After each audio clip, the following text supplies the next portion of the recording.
DJ Kati Butterfly sepertinya antusias menyambut puasa Ramadan pertamanya setelah menjadi mualaf pada tanggal 29 Oktober tahun 2020 silam. Setelah resmi memeluk agama Islam, Kati mengubah penampilannya menjadi lebih tertutup.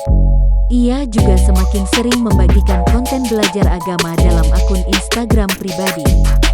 Baru-baru ini ia pun juga mengunggah potret terbarunya dalam balutan busana muslimah.